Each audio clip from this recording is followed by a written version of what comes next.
in a quiet little town surrounded by green hills and rivers. There lived a young boy named Ethan.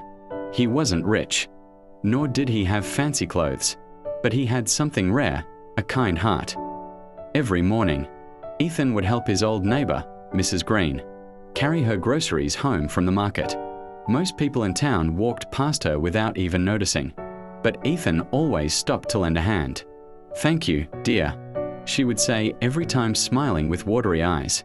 "The world needs more hearts like yours." One cold winter evening, while walking home from school, Ethan saw a stray dog shivering in the corner of a street. Its fur was wet, its eyes full of fear. Most people ignored it, calling it dirty or dangerous, but Ethan couldn't leave it there. He took off his old jacket and wrapped it around the dog. "Don't worry, buddy. You're safe now." He carried it home, fed it a little bread, and gave it a warm place to sleep in the barn. He named the dog Lucky. Days passed.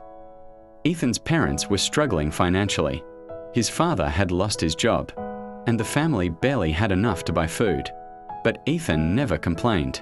He still helped others, fetching water for neighbors, sweeping the churchyard, or bringing food to the poor. One day, while Ethan was walking Lucky near the forest, he noticed something unusual: a small wallet lying near the bushes.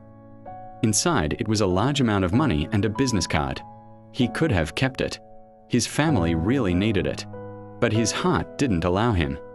He ran to the address on the card, a wealthy businessman who had been visiting the town. The wallet belonged to Mr. Jameson.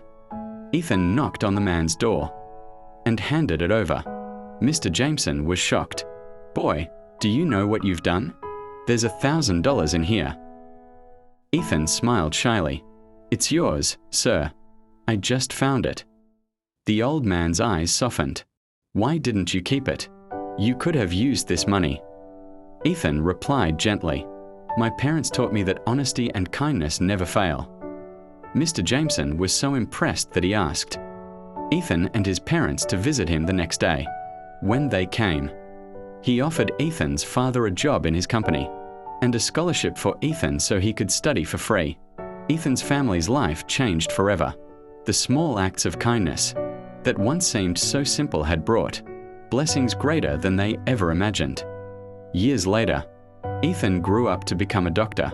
He opened a free clinic for poor families and treated patients who couldn't afford medicine.